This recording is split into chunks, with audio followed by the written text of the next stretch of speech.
अब ये last lecture का ना, ये क्या पढ़ा था इसके अंदर? चलो, कुछ भी नहीं आ रहा है। क्यों? क्यों क्या हुआ है याद अच्छा अच्छा, क्लियर नहीं हुआ उसका। अच्छा चलो कोई नहीं, जब रिटर्न करने लगेंगे ना तो इंशाल्लाह उसमें थोड़ा बहुत आ जाएगा डिस्कशन। चलें जी, आप थी मैडम, बताएं इसमें क्या था?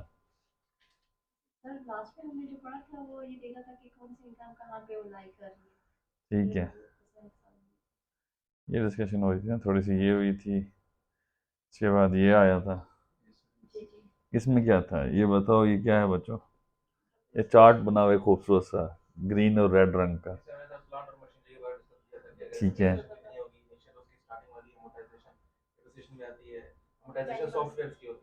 ठीक है,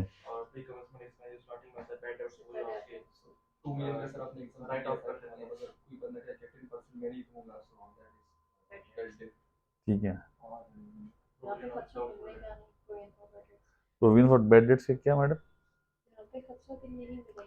ठीक है, ये वो है।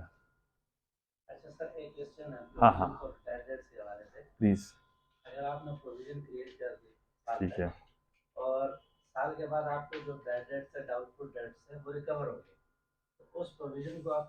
रिवर्स करोगे जो अदर इनकम तो नहीं, पहले देखो। ठीक है, अच्छा सेल के है ना आपने, सेल, इसकी एंट्री क्या है बताएं? ठीक है, देन सेल, अब एक सर्टेन अमाउंट है।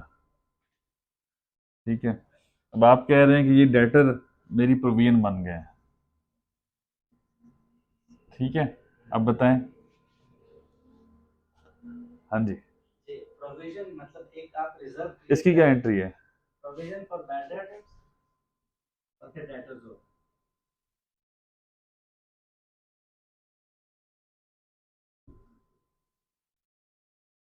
अच्छा, अब आप कह रहे हैं कि ये अगर लेट से कि रिवर्स हो जाती है। हाँ, ठीक है, ये आपको ठीक है। हाँ जी, सॉरी सॉरी। हाँ, बैंक का आपका ठीक है जी। अब इसकी तो फिर कंप्लीट एंट्री कर लो ना। फिर ये हमारा लेट से कि अगर हमारे पैसे आ जाते हैं तो बैंक का हो गया है, ठीक है, और डेटर्स हो गया। ठीक है, ये एंट्री कंप्लीट होगी, यहाँ पे ये कंप्लीट है। ठीक है, ये बीच वाली रहेगी। अब ये हमारा प्रोविजन फॉर बैड डेट्स है और ये डेटर्स है, ये ये यहीं पे पेंडिंग हो जाती है, आगे नहीं निकलती जब तक हमारा ये वाला सिनेरियो क्लियर हो कि ना हो। ठीक है, अगर ये इसके बाद दो सिनेरियोज आ गए, ठीक है, या तो बैड डेट्स हो गए या तो रिवर्स हो गए।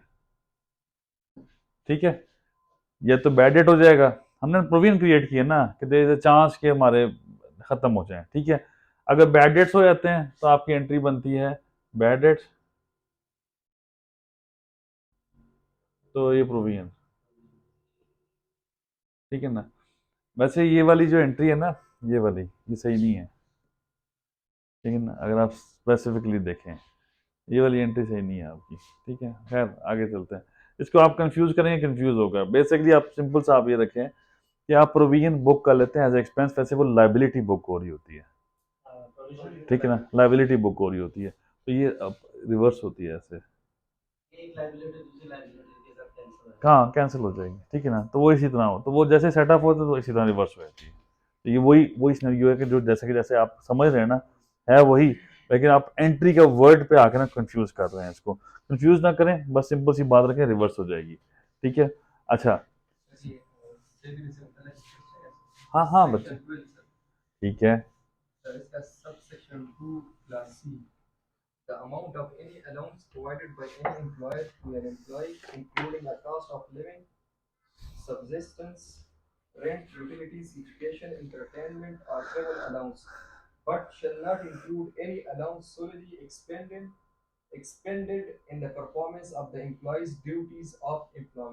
सर इसका क्या मतलब बट शैल नॉट इंक्लूड?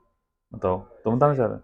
हाँ बताओ। इसका ये है कि एक तो सॉलिड एक्सपेंस है, एक होली एक्सपेंस है। होली एक्सपेंस हमेशा टैक्स करता है, सॉलिड ये होता है एम्प्लॉयर अपने हेड पे आपको एक्सपेंस देता है, तो वो तो आपके बिल्कुल टैक्स डिडक्ट नहीं होगा उसमें, जो एम्प्लॉयर ने अपने हेड पे किया। दोबारा पढ़ो, सुनो, पूरा पढ़ो।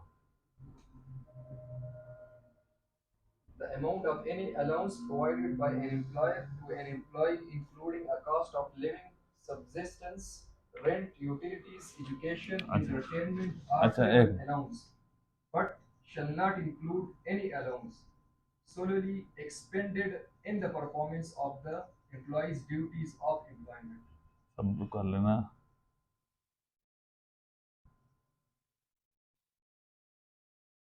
सैलरी ये है आपकी, ठीक है ना, बट डज नॉट इंक्लूड, आगे बोलो। Any allowance solely? हाँ ठीक है, expanded for the purpose of business, Yes. ठीक है ना।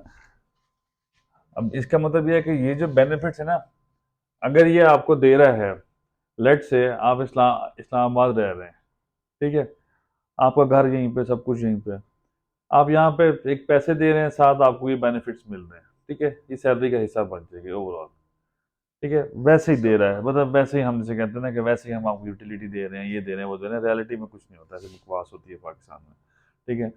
लेकिन अगर आप ये इस ऑफिस की वजह से आप कराची जाते हैं, तो आपकी सैलरी वही होगी, ये बेनिफिट्स वही के वही यहाँ पे आ जाएंगे, लेकिन आपको एडिशनल बेनिफिट्स मिल रहे होंगे, वो rent, additional utility, other benefit, ये वो फॉर द पर्पज ऑफ रिहाइश जो कराची में आप गए हैं, तो ये बिजनेस एक्सपेंस है, ना कि आपकी सैलरी, आपको एक्स्ट्रा बेनिफिट मिल रहा है, ये बिजनेस का खर्चा हो रहा है। तो जो भी इस तरह का खर्चा होगा वो बिजनेस के हिस्से में चला जाएगा, बिजनेस का एक्सपेंस बन जाएगा, तो ये इसलिए भी इधर टैक्सेबल नहीं होगा, तो ये फर्क रखना है। इस तरह के रिलेशनशिप में आपने फर्क करना है। एम्प्लॉयमेंट और एम्प्लॉई का ना ये रिलेशनशिप हमेशा ना टेक्निकल होता है, ये देखना होता है, अदरवाइज नहीं। अच्छा जी, इसमें याद है कि ये क्या है, method of accounting, accrual basis क्या होता है, मैडम बताएं आप। इसमें भी पैसे मिले ना मिले वो उसको रिकॉर्ड करना होता है, सेल्स होना, और जब ये कैश मिलेगी तो सेल्स हो या ना हो, आपने रिकॉर्ड करनी है। अच्छा, ठीक है, ठीक है। जिसमें ट्रांजैक्शन जैसे अकर होती है आप उसी टाइम रिकॉर्ड करते हैं। सपोज यूटिलिटी बिल है वो 30 तारीख को जनरेट होता है, लेकिन हमें 7 तारीख को मिलता है, लेकिन हमें उसकी ट्रांजैक्शन 30 तारीख को रिकॉर्ड कर देंगे। एज ए एक्सपेंस कर लोगे ना वो, मतलब क्रेडिट होते भी उसमें पेबल करनी और है। रिकॉर्ड होगी ना सकता है, उसके ठीक है, बाद जब 7 तारीख को बिल आएगा तो एक्सपेंस तो रिकॉर्ड पहले भी हो जाएगा ना, यस सर, एक्सपेंस तो रिकॉर्ड उसी टाइम हो जाएगा ना, उसी टाइम। ठीक, उसी टाइम रिकॉर्ड हो जाएगा, ठीक है। पेबल उसी टाइम बुक हो जाएगा, जब पे ऑफ हो जाएगा तो पेबल डेबिट हो जाएगा और बैंक निकल जाएगा। मैडम, वर्ड्स का ख्याल रखना है, वर्ड्स का, ठीक है। सेल है, ये अगर हुई है तो फिर मैंने सेल बुक करनी है, यानी कि डेटर्स आ जाएगा और सेल क्रेडिट आ जाएगा, ठीक है। अगर ये हुई नहीं है, ये हुई नहीं है, तो मैं रिकॉर्ड ही नहीं करूंगा, ठीक है, वो तो सेल हुई नहीं है, तो एक्रूअल बेसिस हम किस बेसिस पे लिखे, हम उसे लिख ही नहीं सकते, तो वर्ड से ख्याल रखना है, जब सेल होगी तो रिकॉर्ड करेंगे। ऑल दो पैसे मिले ना मिले, सिर्फ फर्क ये है कि इसमें दूसरी एंट्री जो है, ये बैंक का आ जाएगा, डेबिट हो जाएगा और डेटर्स क्रेडिट हो जाएगा। ये वाली जो एंट्री है ना, अगर ये नहीं होगी, ये एंट्री, लेट से ये नहीं होती और सिर्फ ये एंट्री होती है, तो इसको अगर हम बुक कर लेते हैं तो फिर एक्रूअल बेसिस, अगर ये होगी तो बुक करेंगे, तो फिर कैश बेसिस, इसके होने पे एंट्री होगी तो फिर ये कैश बेसिस, ठीक है ना। सर क्या हाल है, ठीक है, ठीक है भाई। आज ईस्टर की वजह से छुट्टियां मेरे ख्याल से, या वो कल है, कल है ना वो तो, ईस्टर की वजह से, चलो, कैश बेसिस ये हो गया, एक्रूअल बेसिस ये हो गया, ठीक है। अच्छा जी, एक टेस्ट है जी जो मैंने बताया था, इसके बाद तो मेरे ख्याल से खत्म हो रहा था, खैर जो भी है। अच्छा, ये टेस्ट याद है बच्चों, ये क्या क्या है, जस्ट मैं पिछला लेक्चर से थोड़ा सा करवा रहा हूँ, ठीक है ना। ये क्या है बच्चे, डेप्रिसिएशन है, सर थोड़ा सा मैं रिवाइज करवा देता हूँ। कुछ हेड्स हैं कि बिजनेस इनकम में से ना हमने एक्सपेंसेस कुछ माइनस करने हैं, एक्सपेंसेस में जिस तरह एक डेप्रिसिएशन है, इनिशियल अलाउंस है, अमोर्टाइजेशन है, pre commencement, bad debt, provision for bad debt, ये सेक्शन 23 से 31 तक के आते हैं। इसके अंदर एक चीज़ मिस गलती हुई थी, वो ये है, सेक्शन 148 वर्ड था ये, ठीक है। अच्छा जी, डेप्रिसिएशन क्या होती है? With the passage of time assets की वैल्यू कम होती जाएगी। वो रिकॉर्ड कैसे करनी है? As per international accounting standards record हो रही होगी। एक रिकॉर्ड करता है अकाउंट्स, सिंपल से बताता हूँ, एक अकाउंट्स रिकॉर्ड करते हैं, एक रिकॉर्ड करता है इनकम टैक्स ऑर्डिनेंस। जो अकाउंट्स में रिकॉर्ड करनी है, ये अपने ही स्ट्रेट लाइन या दूसरा डिमिनिशिंग वैल्यू मेथड हो गया, ठीक है। जो मर्जी मेथड यूज करें, ये अकाउंट रिकॉर्ड करेगा, ये हमेशा डिमिनिशिंग वैल्यू ही होगा।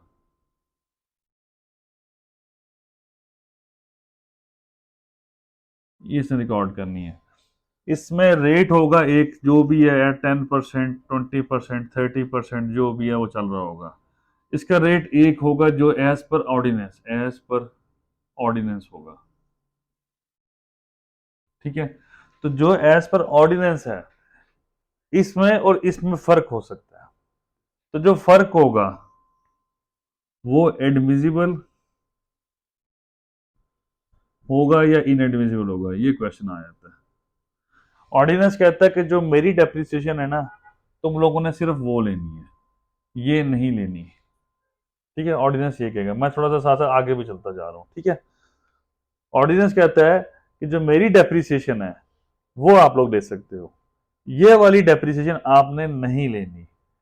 हमारे फाइनेंशियल स्टेटमेंट में ये डेप्रिसिएशन लिखी होगी, फाइनेंशियल स्टेटमेंट में, ठीक है, ये डेप्रिसिएशन लिखी होगी। हमने इसको क्या करना है? हमने खुद से इसको इनएडमिसिबल कर देना है,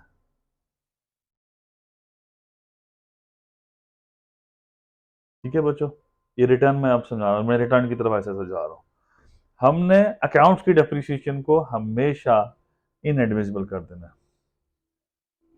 या दूसरा अमोर्टाइजेशन को भी इस तरह, अमोर्टाइजेशन भी इनएडमिसिबल, क्योंकि रेट्स इसके अकाउंट्स के साथ चल रहे हैं। ये कहता है मैं नहीं मानता, मेरा अपना रेट है, मेरा अपना इनिशियल अलाउंस है, ठीक है, मैं अपने हिसाब से चलूंगा। इनकम टैक्स ऑर्डिनेंस कहता है मैं नहीं मानूंगा तुम लोगों की बात, मैं अपने हिसाब से चलूंगा। तो ये जो फर्क आ रहा है, इस वजह से एक्सपेंसेस कुछ ऑटोमेटिकली इनएडमिसिबल हो जाते हैं। ये इनएडमिसिबल हो जाएंगे, इनिशियल अलाउंस, अमोर्टाइजेशन, डेप्रिसिएशन। और जो ये वाली डेप्रिसिएशन है जो इसकी है, सॉरी मैं मिक्स कर गया हूँ, इनिशियल अलाउंस, अमोर्टाइजेशन, डेप्रिसिएशन जो ऑर्डिनेंस की है, ये इनकी, तो वो हम, ये हमारी एडमिसिबल बन जाएगी। समझ आ रही है बात? क्या नहीं समझ आ रही? क्या नहीं जैसे समझ? अभी हम अकाउंटिंग में जो रिकॉर्ड करेंगे या बुक कीपिंग करेंगे या जो हमें रिकॉर्ड प्रोवाइड किया जाएगा, वो तो अकाउंटेंट प्रोवाइड करेगा, वो अकाउंट्स ने दे दिया, ठीक है। वो होगी परले वाली। वो कर देगा। अब जब वो इनकम टैक्स सिंपल, रिटर्न, अभी अभी रुक जाओ, अकाउंटेंट ने दे दिए, जी, ठीक है, इनएडमिसिबल, याद रख लो बस। आगे, अच्छा आगे चलो। दूसरा जो इनकम टैक्स ऑर्डिनेंस के अगेंस्ट फिर है, वो हम खुद प्रिपेयर करेंगे। वो हमने खुद करनी है, खुद प्रिपेयर नहीं करनी, वैसे तो खुद ही करनी होती है, ठीक है, लेकिन हमारे लिए शेड्यूल बना होता है, हमारे लिए जो उसमें ना क्या नाम है, इनकम टैक्स रिटर्न में शेड्यूल बना हुआ है, हमने वहाँ वैल्यू डालनी है बस। वैल्यू डालेंगे ऑटोमेटिकली निकालेगा, वैल्यू डालेंगे ऑटोमेटिकली निकालेगा। और उस पे हर वक्त डिमिनिशिंग वैल्यू डालनी पड़ती है। देखो, डिमिनिशिंग वैल्यू क्या मेथड है, या इसको कुछ और भी क्या कहते हैं, एक स्ट्रेट लाइन होता है, दूसरा कौन सा होता है, रिड्यूसिंग बैलेंस मेथड होता है, ठीक है। रिड्यूसिंग बैलेंस मेथड है ना, वो ये आपको सिंपल है। किसी को पता है रिड्यूसिंग बैलेंस मेथड?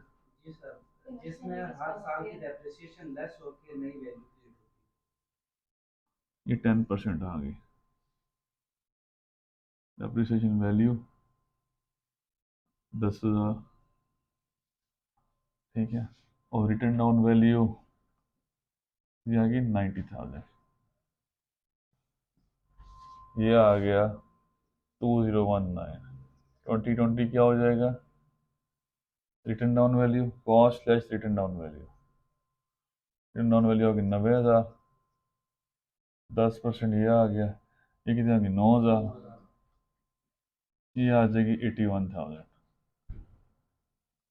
सिमिलरली 2021 ये आ जाएगी 81,000, 10%, ये आ जाएगा 8100। कितना बनेगा? 7 कितना बनता है ये? 81,000 में से 8,000 निकालो, 7 7 निकल गए तो 73, 73,900, ऐसा ही है ना? 72,900। ठीक है, ये समझ आ रहा है? अब ये है return down value reducing balance method. कोई सा कंफ्यूजन तो नहीं आ रही? मैंने क्या किया? सर ये हर साल डिक्रीज होता जा रहा होता है। हाँ, एसेट है, एसेट की वैल्यू कम होती जाएगी हर साल। गाड़ी है, हर साल कीमत कम होती है ना, कीमत कम होगी ना, ये क्लियर है ना? इसमें तो कोई कंफ्यूजन नहीं है ना। कोई भी एसेट होगा, कुछ भी होगा, उसकी हर साल कीमत कम होनी है। उसके मेथड्स हैं दो, एक है स्ट्रेट लाइन।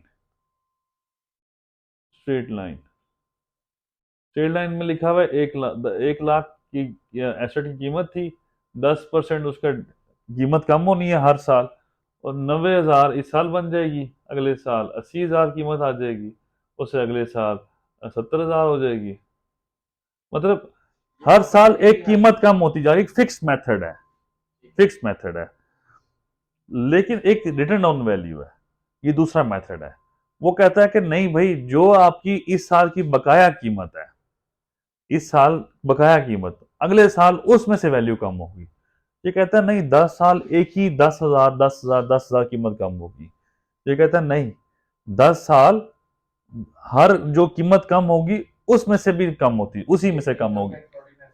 नहीं, ये अकाउंटिंग प्रिंसिपल कहता है, अकाउंटिंग प्रिंसिपल कहता है 1 लाख का एसेट था, साल के एंड पे आपके पास 90,000 का रह गया। ये क्लियर हो गया? अगले साल कितने का, शुरू में कितने का था? 90,000 का था। इस साल के एंड पे कितने का रह गया? 81,000। ये है 81,000 शुरू में, कितना रह गया? 72,900। जबकि यहाँ पर कितना आ रहा है? 90,000, 80,000, 70,000। सो फर्क आ रहा है, रिमेनिंग अमाउंट पे डिप्रिशिएट करेंगे ना। रिमेनिंग अमाउंट डिप्रिशिएट हो रही है, रिमेनिंग अमाउंट। ठीक है, तो ये दो मेथड हैं। तो ऐसा कोई भी नहीं है जिसकी वैल्यू नीचे जाए आज के दौर में देखना है। कौन सी ऐसी पाकिस्तान में नहीं है, इंटरनेशनल लॉ के हर चीज की वैल्यू कम हो रही है। गाड़ी, पुरानी गाड़ी सस्ती मिल रही है, जरा बेच भी तो महंगी रही है ना। पुरानी गाड़ी सस्ती मिल रही है, तो नहीं, क्या क्या बात कर रहा है? सर देखिए आज के हिसाब से, आज के हिसाब से, मैंने एक चीज लाख की की अच्छा लेट से, आज आज की होंडा सिटी में और 2-3 साल पहले की होंडा सिटी में ज़्यादा फर्क तो था नहीं, जनरली बात करें कोई खास फर्क था नहीं।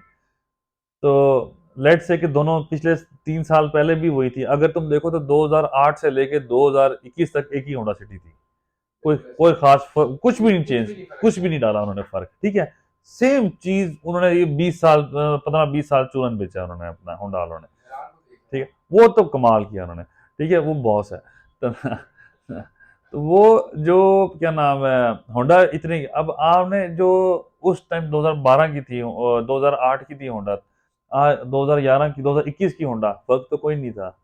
लेकिन 2021 में उसकी क्या कीमत थी, सिंपल सी बताएं। चाहे वो उस टाइम 8 लाख की थी और आज वो वही गाड़ी 50 लाख की है, अगर हम उसकी फैक्ट्री प्राइस पर करें। ठीक है, लेकिन अगर फैक्ट्री आज, अगर वही गाड़ी आज की हम बात करें तो वो उसकी वैल्यू तो कम हुई हुई है ना, अल्टीमेटली कम हुई हुई है। वो गाड़ी कितने की मिल रही है? वो गाड़ी आपको मिलेगी 10 लाख, 12 लाख, 15 लाख, 20 लाख, वैसे 20 लाख की मिलेगी कम से कम। ठीक है, इतने की आपको वो गाड़ी मिल रही होगी। लेकिन उसको कंपेयर करेंगे आज की फैक्ट्री प्राइस के साथ, इसके साथ नहीं कंपेयर करेंगे कि वो उस टाइम क्या था, फैक्ट्री प्राइस के हिसाब से कंपेयर करेंगे। खैर छोड़ दो वो। ऑर्डिनेंस क्या कहता है? ऑर्डिनेंस कहता है आपने ये मेथड यूज करना है, इनकम टैक्स ऑर्डिनेंस, पहली बात। ठीक है, यहाँ पे किसी को कंफ्यूजन, ये क्लियर है? ऑर्डिनेंस ने ये method, return down value method use करना है। सो हमारे पास 99% ये होता है कि जो एसेट्स हैं उनकी रिटर्न डाउन वैल्यू आ रही होती है, पीछे से चलती आ रही होती है, जो पीछे वैल्यू आ रही है वही चलती आ रही है। तो यही वैल्यू को हम छेड़ेंगे नहीं, इस पे ऑटोमेटिकली इस साल डेप्रिसिएशन कैलकुलेट हो जाएगी रिटर्न के अंदर। लेट से अगर हमने ये वैल्यू आ गई, इसमें से अगर कोई सेल नहीं होती, अगर सेल नहीं होती या परचेज नहीं होती, तो ये एज इट इज चलता रहेगा, शेड्यूल नीचे आगे चलता रहेगा। अगर इसमें कोई एडिशन होगी, लेट से 1 लाख रुपए की एडिशन होगी, तो इस 1 लाख पे इनिशियल अलाउंस और डेप्रिसिएशन शेड्यूल खुद ब खुद कैलकुलेट करेगा। उसने खुद ब खुद डालना है, उसने खुद ब खुद निकाल लेना कि इस पे 1 लाख नया एसेट है, इस पे इनिशियल अलाउंस बनेगा, इस पे भी बनेगा। तो इसकी निकालने के बाद इसको इसके साथ प्लस करके डेप्रिसिएशन और इनिशियल अलाउंस माइनस करने के बाद एक आपकी रिटर्न ऑन वैल्यू निकाल देगा। यहाँ पे वो खुद ब खुद शेड्यूल निकालता आएगा। सो डेप्रिसिएशन की शेड्यूल के अंदर वर्किंग क्या है, उस पर टेंशन नहीं लेनी। ठीक है, ये जो सबसे बड़ा आपको लगेगा ना टेंशन, ये बहुत मुश्किल है, ये है ऑडियंस कहता है तुम ये काम मुझे दे दो मैं करूंगा। ठीक है, आपने बस वैल्यू डाल दी है, ऑटोमेटिकली निकल आएगा। रिटर्न में यही कंसेप्ट है। लेकिन फिलहाल मैं आगे वो थोड़ा सा अभी डीपर हम जाएंगे थोड़ा सा उसके अंदर, रिटर्न थोड़ी सी कॉम्प्लेक्स है, लेकिन कंसेप्ट वाइज एक एक हेड को लेके चलते हैं। इनिशियल अलाउंस, अमोर्टाइजेशन, डेप्रिसिएशन, यही रहेगा। ये मेथड यूज होगा, ये नहीं यूज होगा। ठीक है, ये मेथड कैसे यूज होगा, ये ऑटोमेटिकली चलेगा। हमने वहां रिटर्न में वैल्यू डालनी है, खुद ब खुद निकाल के आ जाएगा। इसका सेपरेट शेड्यूल बना हुआ है। ठीक है, कंफ्यूजन बच्चों, कोई कंफ्यूजन तो नहीं है इसके अंदर? अच्छा, अगर एसेट्स इंस्टॉलमेंट्स पे हों फिर हाँ, इस पे डेप्रिसिएशन क्या की कौन सी अमाउंट मिलेगी? चलो बताता हूँ आपको। लेट से कि आपने आपने गाड़ी ली है, ठीक है, वैल्यू थी उसकी 5 मिलियन।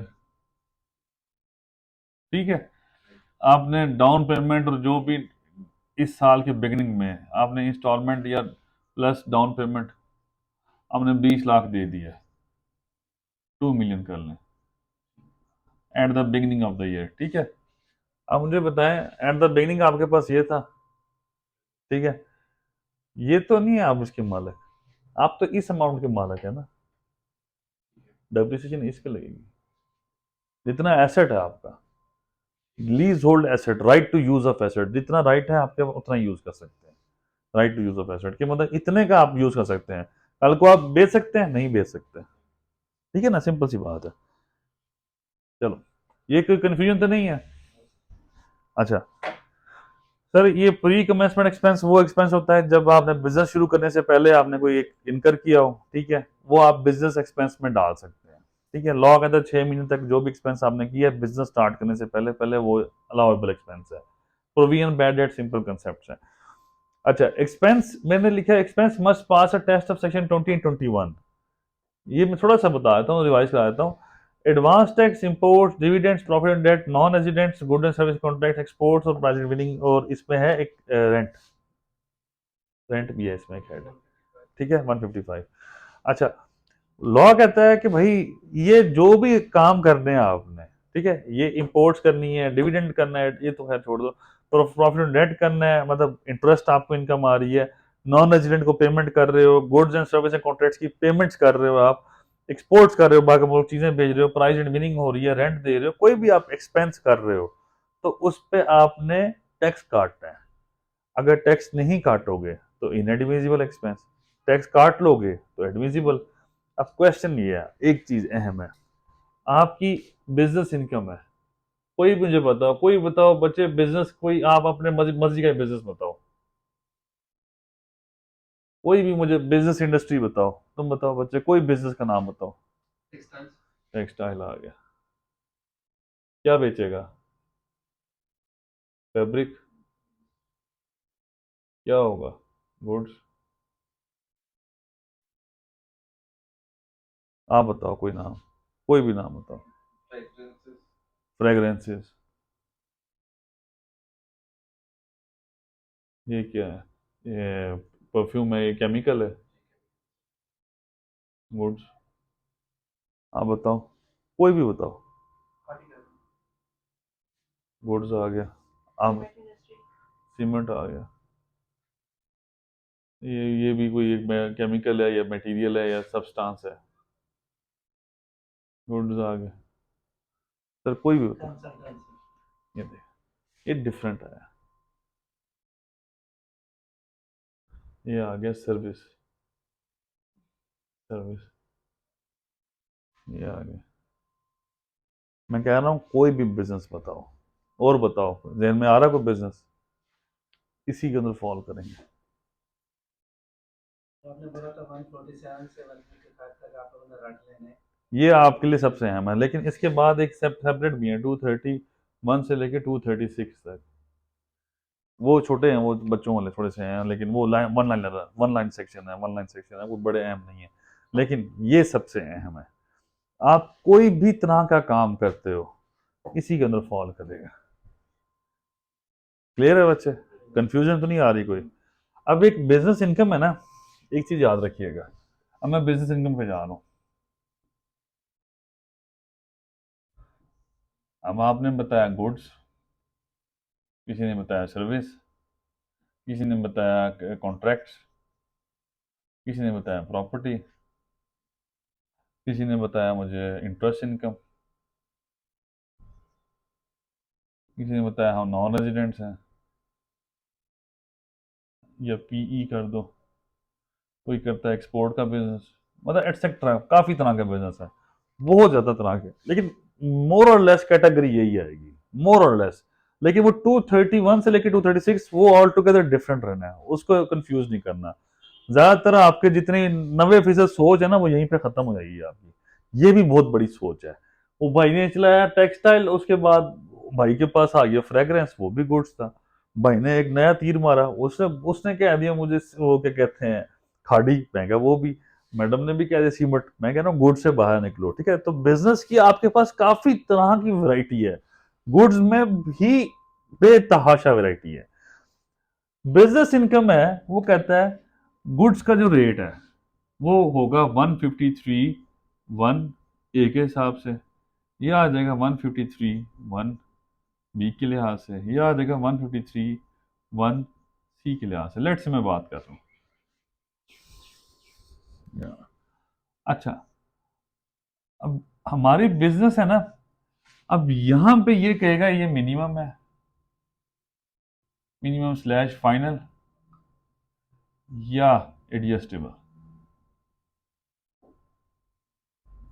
ये आ जाएगा minimum final slash adjustable, minimum final slash adjustable.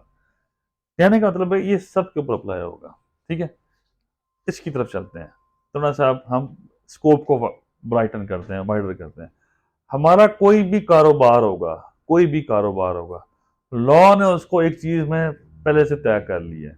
Law कहता है कि ये जो हमारा कारोबार है ये हमारा मिनिमम स्लैब में फॉल करेगा। स्लैब डिफाइन करता है लॉ, स्लैब डिफाइन कर रहा है। वो कहता है जिस मर्जी इनकम में लेके जाओगे, अगर ये है तो ये मिनिमम है, ये फाइनल है। इस तरह ये है profit on debt, interest income, ठीक है? ये 151 सेक्शन है, ये कहता है कि for a company adjustable, individual ये आ गया फाइनल। अब फाइनल क्या है, मिनिमम क्या है, ये कंसेप्ट एडजस्टेबल क्या है? कोई भी टैक्स आप अपनी इनकम से माइनस कर सकते हो, कोई भी tax, any tax, any tax जो अपनी टैक्स ऑन इनकम से माइनस कर सकते हो। टैक्स ऑन इनकम आ गया, कोई भी आपकी इनकम पे टैक्स बन गया, इसमें से कोई जो टैक्स लगा हुआ है वो आप माइनस कर सकते हो, तो ये एडजस्टेबल है। वर्ड क्लियर है? वर्ड में कंफ्यूजन तो नहीं है? सैलरी इनकम में से पहले 149 का टैक्स कटा हुआ था, वो एडजस्टेबल है, ठीक है? सो ये मैंने जो वर्ड अदा किया, interest income 151 for a company adjustable है। कंपनी बिजनेस करती है, कंपनी को प्रॉफिट आ रहा है, कंपनी अपनी जो भी इनकम पे टैक्स बन रहा है उसमें से माइनस कर सकती है, जो भी इनकम पे टैक्स बन रहा है उसमें से माइनस कर सकती है।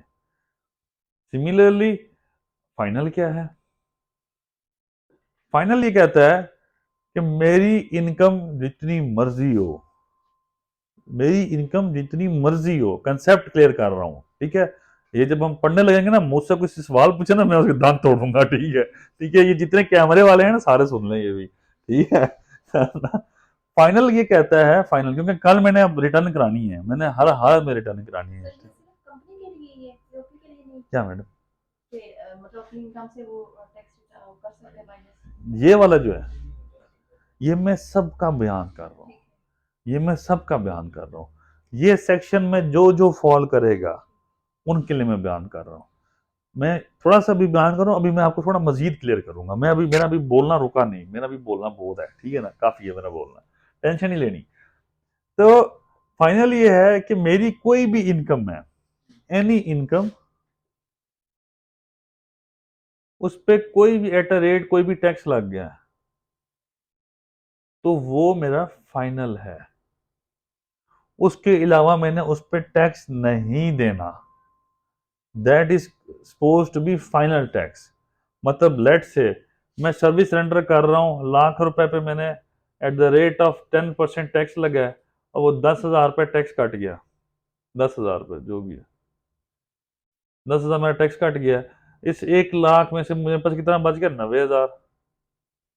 इस 90,000 का मैं जो मर्जी करूं, जो मर्जी करूं, मेरा अब इसमें से मेरा एक्सपेंस ये अगर हो जाए 50 लाख का भी हो जाए, 50 मिलियन का, लेट से 5 करोड़ का हो गया, 90,000 के पीछे 5 करोड़ का भी एक्सपेंस हो गया, लॉ कहेगा भाई लॉस का तो मुझे कोई सवाल ही नहीं पैदा होता, लॉस हो पड़ा तुम लोगों को, ये टैक्स बनना था फाइनल, ये तुम लोगों ने देना था, ये देना ही देना है।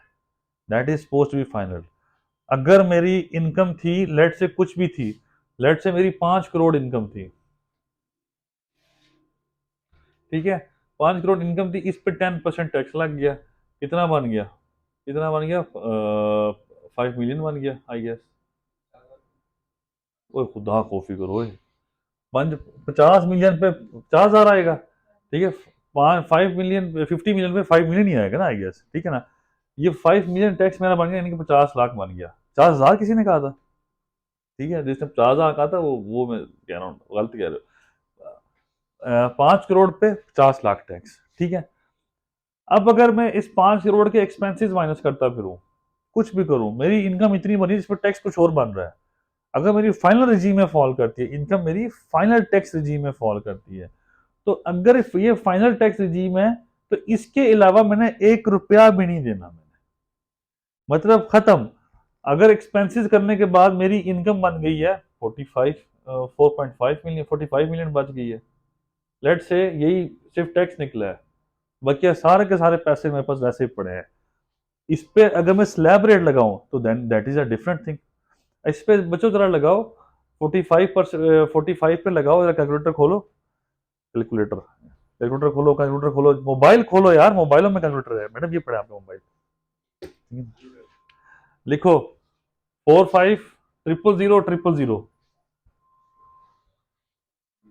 Multiply by 0.29। तू साइंटिफिक लेके फिर 13050000 135, 130 हाँ 50 हाँ, नहीं नहीं, हाँ ठीक है, 29%, ठीक है। लॉ कहता है कि भाई if that is suppose to be final then कहानी खत्म, ठीक है। अगर ये इसके बाद मेरे ये नॉर्मल इनकम बन रही है, लेट से ये नॉर्मल इनकम में फॉल करती है, तो फिर भी मेरा इतना मतलब, लेकिन वो कहता है नहीं भाई ये टैक्स था, बस इसके बाद टैक्स नहीं। फाइनल की मैं लॉजिक समझा रहा हूँ, फाइनल की मैं लॉजिक समझा रहा हूँ, समझिएगा, अभी ये ना समझिएगा भाई इस पे इतना टैक्स बनेगा, मैं बस लॉजिक समझा रहा हूँ। फाइनल का मतलब ये कोई भी इनकम, उस पर कोई भी रेट लगा दिया है, उसके बाद उस पर कोई टैक्स नहीं लगेगा, बस खत्म होगी कहानी। फाइनल मीन्स फाइनल, लेकिन सर एक्सपेंस अगर ज्यादा हो जाए इनकम तो फिर भी वही फाइनल, बस फाइनल के बाद आपने लफ्ज नहीं मुझसे बोलना, बस खत्म, स्टोरी एंड, ठीक है ना।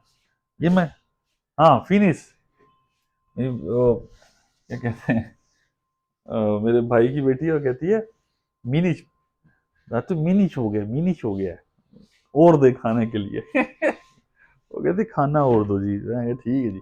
फाइनल क्लियर हो गया, एडजस्टेबल क्लियर हो गया, ठीक है ना, मिनिमम। ये अगर ना आता ना तो बहुत आसानी होती दुनिया के लिए। ये अगर ना आता। अच्छा, इसका कंसेप्ट क्लियर कर लें, मिनिमम होता क्या है, मिनिमम टैक्स तुम्हें आता है? अच्छा चलो ठीक है, किसी को पता है मिनिमम इसका मतलब क्या है? कम से कम, ठीक है ना। लॉ यही है, कहता है जो मर्जी कर लो, इतना तो तुम लोग दोगे ही दोगे, कम से कम, ठीक है ना। तो मिनिमम ये कहता है कि चाहे तुम्हें लॉस हो, चाहे तुम्हारे क्रेडिट ज्यादा हो, चाहे कुछ भी हो जाए, by any means, by any means, ठीक है, आपका इनकम आपको लॉस बन रहा है तो मुझे नहीं पता, ठीक है, आपने एक सर्टेन परसेंट ऐसे 1.25%, आपने इतना मुझे देना ही देना है ऑफ टर्नओवर,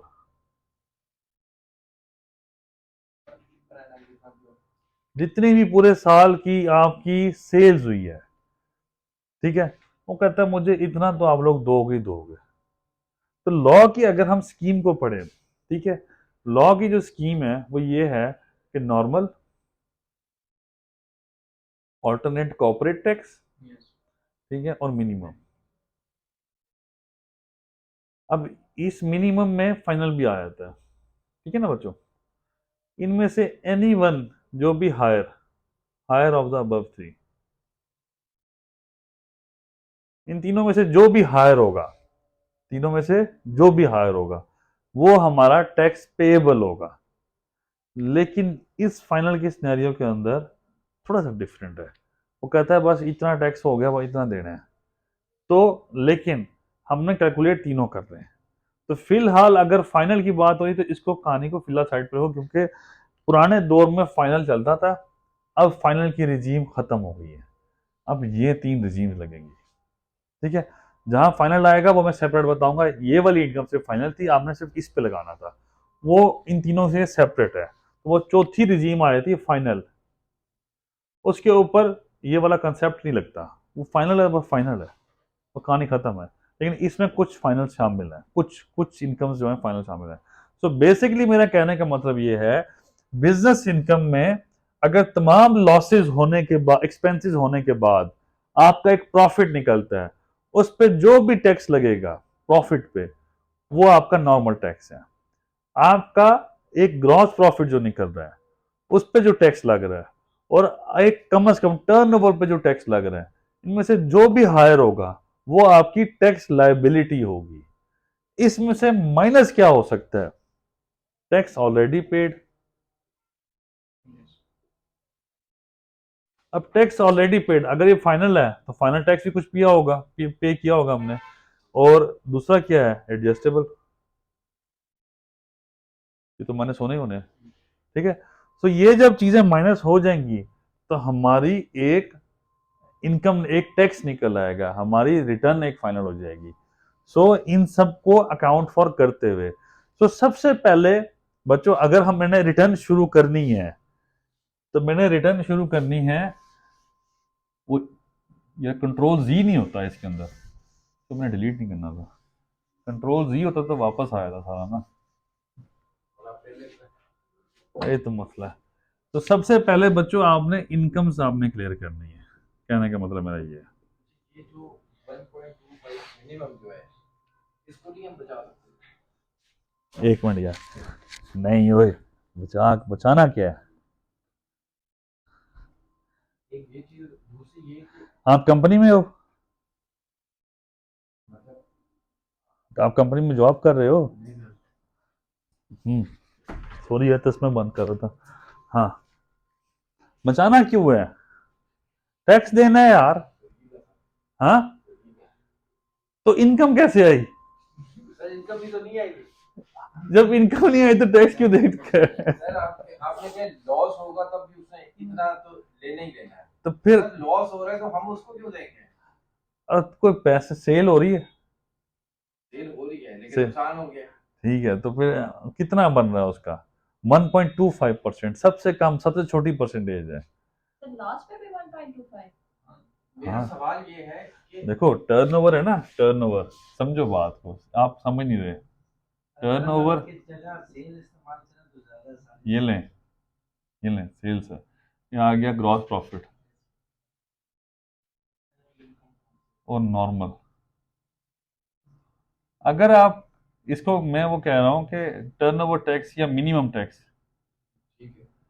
ये क्या है, कम से कम आपने 1.25% देना है। तो मेरा अगर क्वेश्चन सब्र, हौसला, हौसला, हौसला, हौसला, अगर आपका ग्रॉस प्रॉफिट है, कुछ प्रॉफिट, ग्रॉस प्रॉफिट बन रहा है, उस पे आपने 17% देना है। ये दरमियान की कैलकुलेशन, लॉ कहता है छोड़ दो यार, दरमियान में मुझे दे दो, ठीक है। अगर ये भी नहीं, वो कहता है प्रॉफिट ज्यादा बनता है, तो इस पे 29%, एक्सपेंसेस कम है, specially service industry, service industry पे ज्यादातर ये लगा करता है, ठीक है। मैन्युफैक्चरिंग इंडस्ट्री इस पे जाया करता है, जो मैन्युफैक्चर करते हैं, गुड्स इसमें चलते हैं, कंसल्टेंसी इसमें चलते हैं ज्यादातर।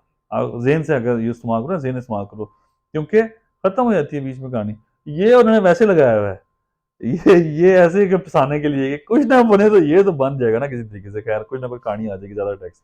अच्छा, बात यह है करने की, बच्चे ये 29% या 17% या 1.25% है, try to understand the fact. But मसला ये है, ये सेल्स पे है,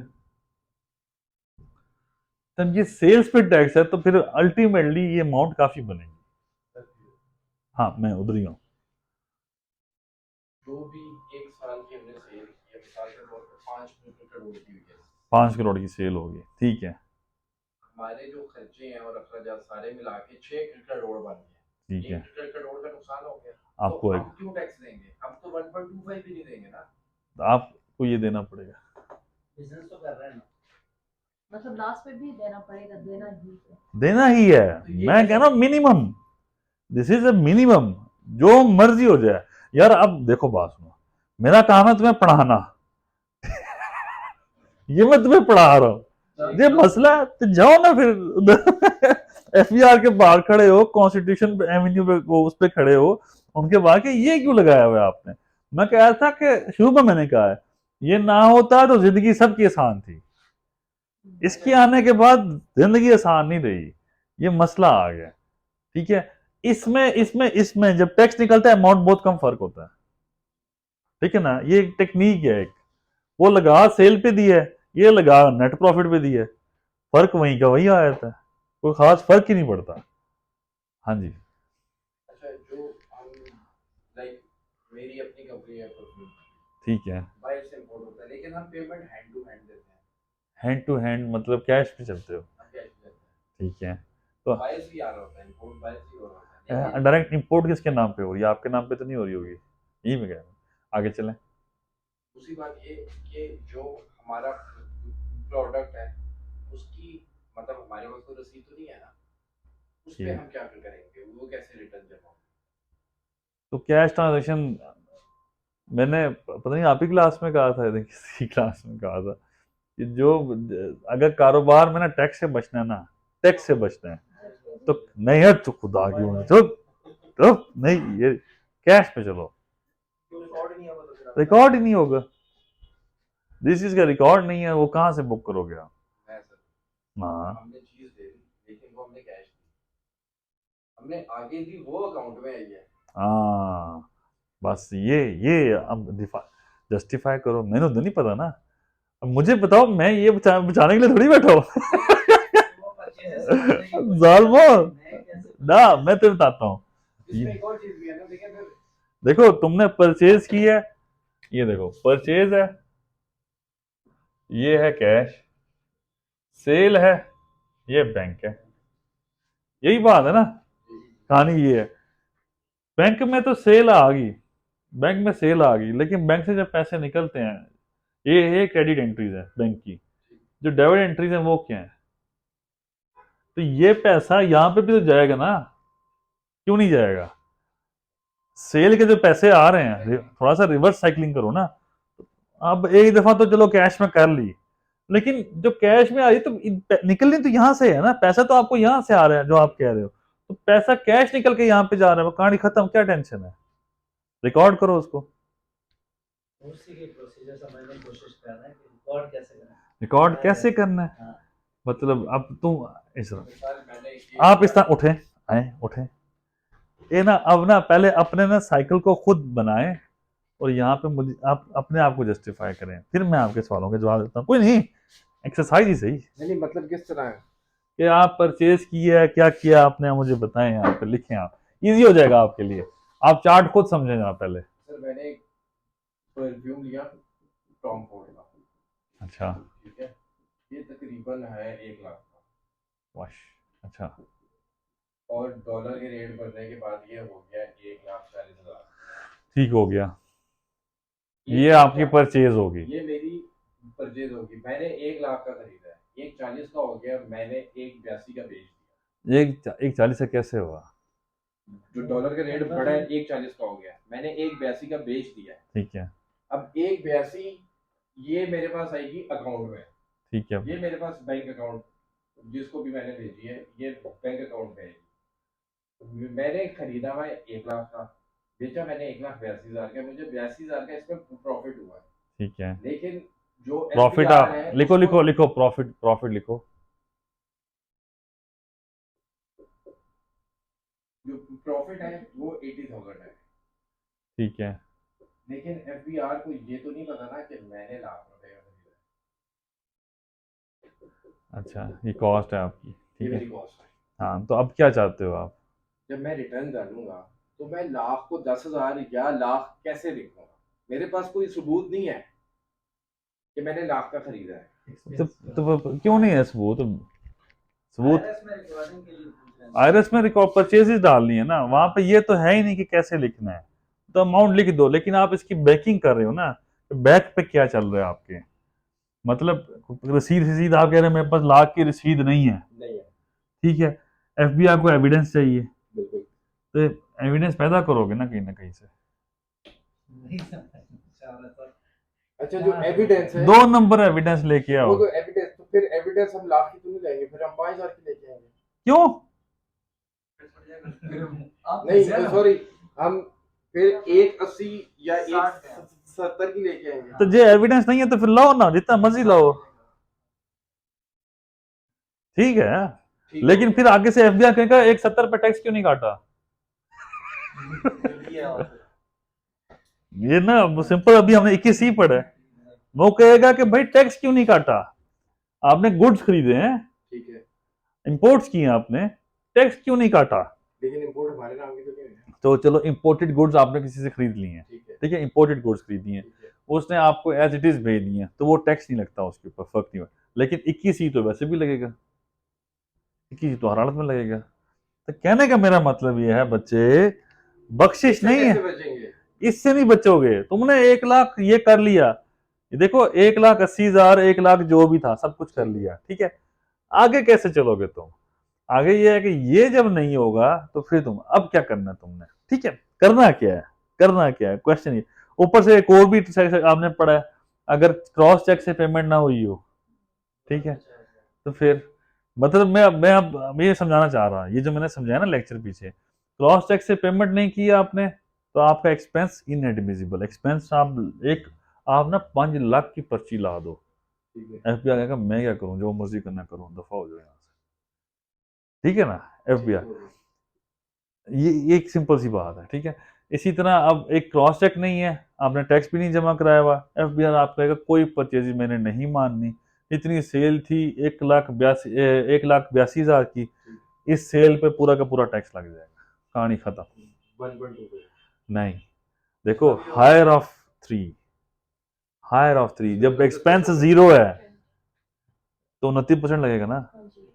वो तो मिनिमम है, तो एक्सपेंस है ना इसमें। मैंने माना ही नहीं, एफबीआई ने तो माना ही नहीं। प्रॉफिट सोचो सोचो कहाँ फंस रहे हो, कहते हैं उसको- क्लियर हो रहा है बच्चों, कंसेप्ट क्लियर हो रहा है, सर, ठीक है। उसको क्या कहते हैं, कौन सी कोर्ट, वो जो कहते हैं कि जो एक्सपेंस किए हैं मुझे उसी से रिपोर्ट दिखाएं, या जो कहते हैं एजिंग कुछ ऐसे। वो एजिंग होता है, वो तो डेटर्स के लिए होता है ना, वो डेटर्स के लिए होता है बच्चे।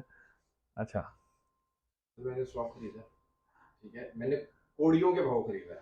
ठीक हो गया, असल में ना थोड़ी देर बाद ना सच निकलना शुरू हो नहीं, जाएगा। नहीं, अपना मैं वैसे कह रहा हूँ, हमारे मैं वैसे बता रहा हूँ, हमारे क्लाइंट्स होते हैं ना, हमारे क्लाइंट्स, ठीक है, अब मैं थोड़ी देर बाद में पहले वो कहानी बताएंगे। ये एक मेरी आंटी की बताता हूँ। आंटी ने ना जमीन खरीदी है। आंटी मतलब वो इस तरह हमारी हमसाय साथ वाला घर था उनका। तो अब वो कोई मसला नहीं, खैर। उफ। तो खैर, हाँ जी, उनके पास उन्होंने जमीन खरीदी, ठीक ठाक खरीदी जमीन, और जमीन उनके अपने नाम पे नहीं। ठीक है।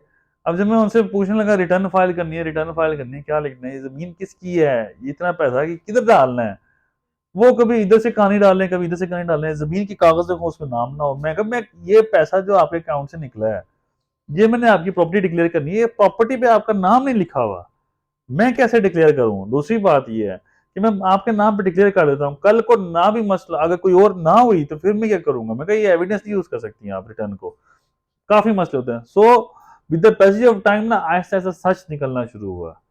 ये पैसे कौन से थे, ये क्या क्या था स्टोरी, कैसे कहानी आई, पैसे कहाँ से आए, ये थे कि नहीं थे, जो भी था, तो वो कहानी निकाल। तो अभी तुम्हारी स्टोरी निकल है, तुमने कौड़ियों के भाव परचेजेस की हैं, ठीक है। ठीक है, चाहे कौड़ियों के भाव परचेजेस की हैं, चाहे जो भी किया है। 21C मैंने कहा, 21 सेक्शन 21 का है, पढ़ लो। ठीक है, प्रेजेंटेशन में दिया हुआ है, सब कुछ दिया हुआ है। इस सेक्शन 21 में लिखा हुआ है, टैक्स काटोगे परचेजेस पे, गुड्स पे, जब जो भी चीज परचेज करनी है, एक्सपेंस पे, तो एक्सपेंस ठीक है। दूसरी बात है, क्रॉस चेक से पेमेंट करोगे तो एक्सपेंस ठीक है, तो जी ठीक है। अगर क्रॉस चेक से आप कह रहे हो कैश, पहली बात है क्रॉस चेक तो गया, तो एक्सपेंस आपका जीरो हो गया। अब आप समझो, आपने आपने आपका कितना था, 1,82,000, जरा 1000 कर दो, 1000 परफ्यूम बेचे हैं आपने, ठीक है, वो किधर हो गया, 1000 परफ्यूम बेचे हैं, तो कितना हो गया, 182,000। ठीक है, ये आपकी सेल्स आ गई। अगर मैं सिंपल सी बात, परचेजेस कितनी थी आपकी, आपने परचेजेस थी 1 लाख की, ठीक है। 1 लाख की ना करें, मैं अब अच्छा, आपको यहाँ पे मेरा जो है ना वो यहाँ पे हो ये अच्छा, जाएगा। ये 182 मिलियन है, ठीक है। परचेज कितनी की थी, कौड़ियों के भाव, अब मैं जीरो पे जाता हूँ, चलो बताओ कौड़ियों का भाव बताओ। हमने 18 लाख का परफ्यूम बेचा है, खरीदा हमने 50,000 में, और वो बैंक के थ्रू ट्रांसफर किया, ये भी चले चलो जी, 50,000 ट्रांसफर किया, 18 लाख हमने हौसला हौसला हौसला, ट्रांसफर का मुझे ना बताओ, मुझे बताओ कि तुमने खरीदा कितने का है। 50,000। 50,000 का खरीदा, 50,000 का खरीदा, ये 50, ये आ गया, ठीक है, पूरे साल का मैंने कर दिया, ठीक है। तो तुम जो अब तुम इस परचेजेज है, लॉ क्या कहता है, लॉ कहता है कि 50 है, मतलब 50 मिलियन बन गया ना आपकी, मैं वैसे बता रहा हूँ। ठीक। वो कहता है कि इतनी बड़ी अमाउंट है, इतनी बड़ी अमाउंट के ऊपर आपने टैक्स काटा कि नहीं काटा, 21C। दूसरी बात है, वो कहता है कि आपने 21L है कि M है, बैंकिंग चैनल क्रॉस चेक, वो आपने जमा कराया कि नहीं कराया। जब आप ये दोनों कंडीशन पे नहीं उतरेंगे, वो आपको कहेगा पूरा का पूरा एक्सपेंस जीरो। आपका एक्सपेंस जीरो हो गया, आपकी सेल कितनी बन गई, इतनी, इसी के ऊपर 29% लग जाएगा टैक्स। इसको बचाना है। और 29% बचाना है ना, तो इस ते टैक्स भी दवो, तो बैंक के थ्रू पेमेंट भी करो, बैंक के थ्रू पेमेंट, याद रखो, नहीं करोगे फंस जाओगे। असल में जो आगे वेंडर बैठे हुए हैं ना, वो कहते हैं हमारा अकाउंट ही अगर टैक्स को बचाना है तो बैंक के थ्रू पेमेंट करनी है। अगर एक्सपेंस बचाना है, एक्सपेंस। एक्सपेंस बचाना है, परचेजेस आपका एक्सपेंस है, एक्सपेंस बचाने के लिए बैंक के थ्रू पेमेंट करनी है और टैक्स काटना है, नहीं करोगे मसला है। टैक्स कैसे काट। अगर क्वेश्चन आगे, मसला है टैक्स, तो उसका उसका एनटीएन लो, उस पर टैक्स काट लो, एनटीएन लो उसका, एनटीएन क्या है, सीएनएसी नंबर। लेट्स सपोज अगर सर ये अनरजिस्टर्ड पर्सन से सिनेरियो में कि इन्होंने जो परचेज जितनी भी की है वो अनरजिस्टर्ड पर्सन से की सेल्स टैक्स में मसला है, वो तो है। फिर वो हमारे परचेज जो कैसे वेंडर डिक्लेयर जितने भी करेंगे है ना, आईआरएस में, और उस पे टैक्स कैसे करेंगे। देखो, परचेजेस और सेल्स तो आपने वैसे ही डिक्लेयर करनी है जैसे आपकी हुई है, ठीक है। अब आपकी मानी कुछ नहीं जाएगी, वो और बात है, टैक्स ज्यादा बन जाएगा, ठीक है। बैंक से पेमेंट नहीं करनी, बचना है तो ये सिर्फ एक ही बचाव है। जितने भी आज मार्केट में लोग बैठे हैं ना, वो बैंक नहीं खुलवा, अकाउंट नहीं खुलवाते, बैंक से नहीं करना। बैंक से नहीं करना। ये ਹੁਣ ऑनलाइन जाना सेशन मेरा ਜ਼ਾਲ ਨੂੰ ਤੁਸੀਂ ਮੈਨੂੰ ਕੀ करवा रजिस्टर्ड ही ना करवाए। ठीक है। वो क्योंकि असल में सर इसका मैं लिख दे रहा था, हाँ, हमारा कोई फिजिकल तो है नहीं, ऑनलाइन स्टोर है। अच्छा, हम बाय हैंड परचेज तो कर लेंगे। हाँ। अब यहाँ से मैंने लाहौर भेजना है, मैं उसे बाय हैंड ले लेता तो जरा हम्म। वो आएगा कोरियर ऑफिस में, कोरियर वाले मुझे बैंक के थ्रू पे करेंगे, वो बाय हैंड देते नहीं ठीक है। है। देखो बच्चे, अब मैं आप आपको ना कॉस्ट बढ़ानी पड़ेगी।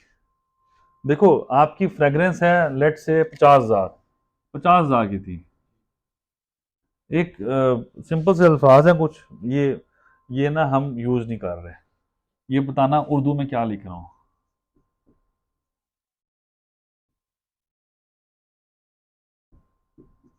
इससे क्या मतलब है, उर्दू में क्या मतलब है इसका, आपको थोड़ी पता सी होगा? चीज भी पूछा है। उसको elaborate करना मुश्किल है कि इनकी बात ठीक अपना है। डोमेन में रहे, मतलब ठीक ज्यादा है, होना है। दरमियाना रहो। नयाना रवि से मॉडरेट।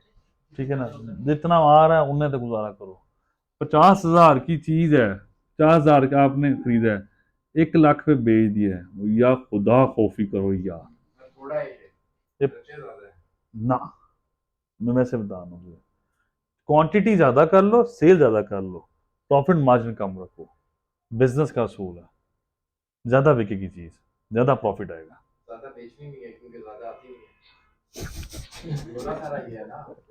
मैं आपको हकीकत मैं समझ रहा हूँ तेरा टॉम फोर्ड, मैं समझ रहा हूँ जो तूने वो परफ्यूम बताया तो मैंने कहा ठीक है जी। टॉम फोर्ड लॉस्ट चेरी इस टाइम तकरीबन 1,61,000 रुपए। ठीक है ना, वो नहीं हम सूंघ ले, बड़ी बात है। हम आपको दे देंगे। हमें सूंघने के नहीं मिलना। यहाँ पे बबरले में एक परफ्यूम की दुकान है, उसका डिस्प्ले मेरे ख्याल से कुछ 17 करोड़ रुपए का लगा हुआ है। अच्छा। अभी भी बहुत सी कंपनीज ऐसी हैं जो मेरे पास है उसके पास नहीं है और एक्सपेंसिव कंपनीज है। ठीक है यार। लेकिन प्रॉब्लम ये आप जो कह रहे हैं ना, ज्यादा ज्यादा बेचनी मैं नहीं अच्छा है। चलो कम बेचनी है, कम बेचो, समझो, ठीक है, लेकिन टैक्स लगाओ ना, टैक्स लगा के बेचो। जाना तो फिर भी महंगा ही है। जिस तरह कंपनी के प्रोडक्ट सर वो बनते तो हैं जो अपना चीज है। महंगी है उस पर टैक्स लगाने से 10% महंगा हो जाएगा, आज से आज टैक्स लगा के बेचो।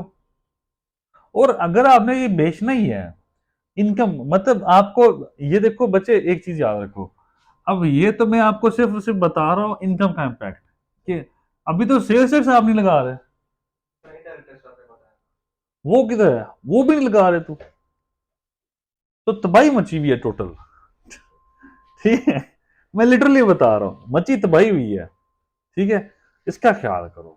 सर ये ज्यादा सेल ना करने वाला क्या इसमें लॉजिक है कि ज्यादा सेल नहीं करनी? चीज कम आती है तो बिकेगी भी तो कम ना। क्वालिटी मतलब वो क्वालिटी की चीज है, वो जो चीज क्वालिटी की आएगी वो होगी भी कम पाकिस्तान में। वो सिंपल सी बात है, मतलब क्या करें इसमें, ये है ऐसे, मैं मान। फॉरनर जैसे कि वो क्या नाम है, वो कौन सी है, वो क्या है जो इंडिया में, जाफरान। ठीक है ना, वो बहुत महंगी, वो सोने के से भी महंगी रेट पे मिलती है, ठीक है ना, तो ना। अच्छा यार तो मुझसे ना नशा ना करवा तेरे हाथ है, तू मुझसे नशा करवाएगा, ठीक है, लेकिन चलो जो भी है। वो भी बड़ी घोड़ियों की भाव है। अच्छा। ये असल में ये आज तक हमें भी नहीं समझ आई ब्लैक, ये कहाँ से आती है घोड़ियों की भाव। हाँ, ब्लैक होती है ना यार, हर जगह से ब्लैक होके आती है, स्मगल होती है यार। आपको ज्यादा पता होगा यार मुझसे, मैं तो जानता भी नहीं इस काम को। जो वेंडर वेंडर का जो नेटवर्क है ना वो बहुत बड़ा है। ठीक है। यूके में उसका एक बैठा हुआ बंदा, एक बैठा हुआ है इटली में, बैठा हुआ है एक तुर्की में, बैठा हुआ है खुद वो दुबई बैठा हुआ है, भाई उसका पाकिस्तान में डील कर रहा होता ठीक है। है। अब वो हम उससे बाय हैंड ले लेते हैं और 100% ओरिजिनल है, हम मनी बैक गारंटी देते हैं। लेकिन अभी मेरे पास सारे नीश कलेक्शन के जो सारे 2-2 लाख के करीब हैं। ठीक है। एज फ्रेंड से इस टाइम 4 लाख है। ठीक है। प्रॉब्लम ये है हम ले तो लेते हैं, अब हमें सिर्फ ये इशू आ जाता है। अब लाहौर तक तो मेरा वो है, रेंज है, तो अपना बंदा भेजता हूँ भाई, by hand cash flow, account है ही नहीं हमारा, ठीक किसी है। पैसा की ट्रांजैक्शन वो लिमिट खत्म, कोई ना कोई बहाना हमें करना पड़ता है। ये तुम ऑनलाइन भी भेज देते हो फिर? सर मेरा काम ही ऑनलाइन है, इसीलिए तो बढ़िया। उसके लिए खाली सर हमारी पाकिस्तानी है वहाँ को ना, सिर्फ लड़की की आवाज चाहिए, मेरी 2 बेटी, साफ सी बात है।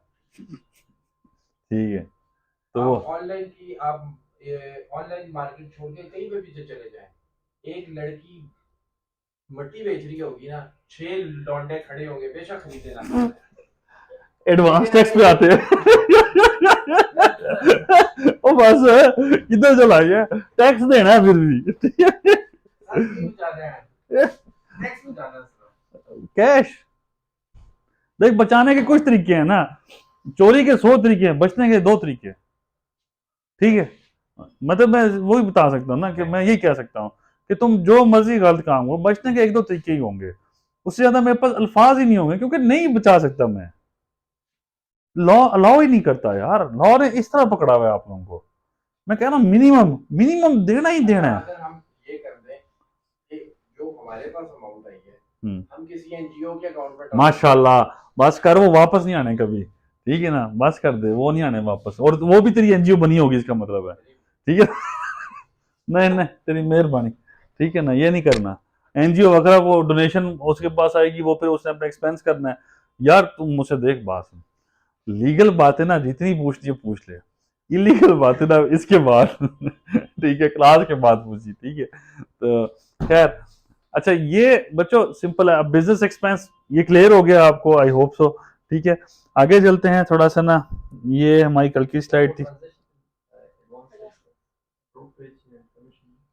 ये बच्चों ये सिंपल आपने पढ़े होंगे, मैं वही कह रहा था कि जो 231 से 236 तक हैं वो सारे ये हैं, ठीक है।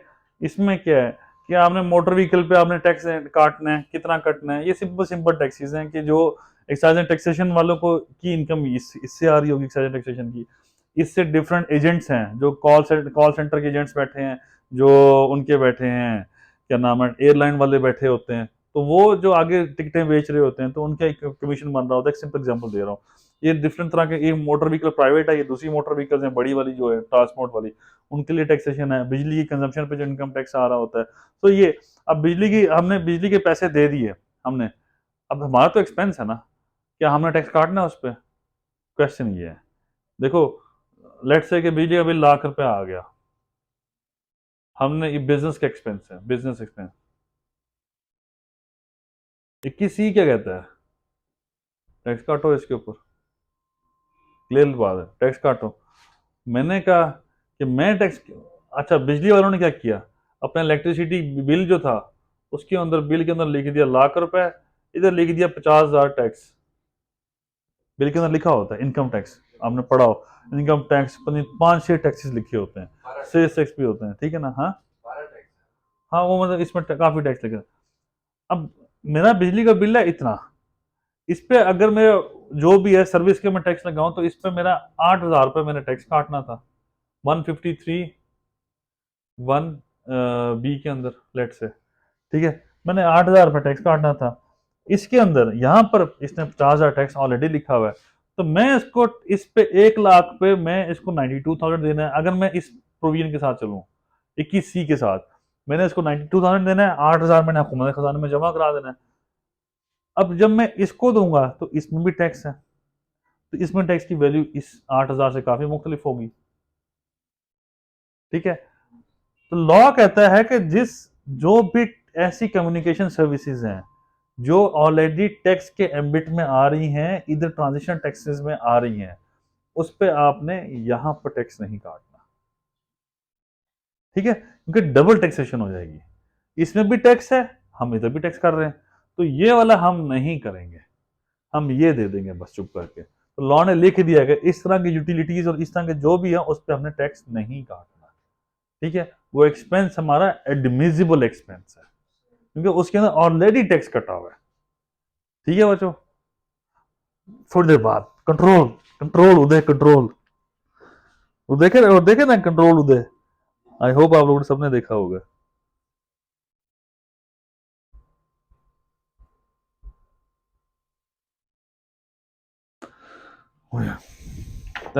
थोड़ा सा ना, टाइम टाइम की तरफ आंखें जा रही हैं, टाइम की तरफ आंखें ना जाए, टाइम की तरफ। मजे का लेक्चर है, बंदे काम में ना, ये मुझे समझ आ रही है। ये ज्यादा अहम बात है वैसे, ठीक है। अच्छा बच्चों, थोड़ा सा मैं बड़ा कर रहा हूँ बच्चों, मोस्ट डिफिकल्ट चीज़, मोस्ट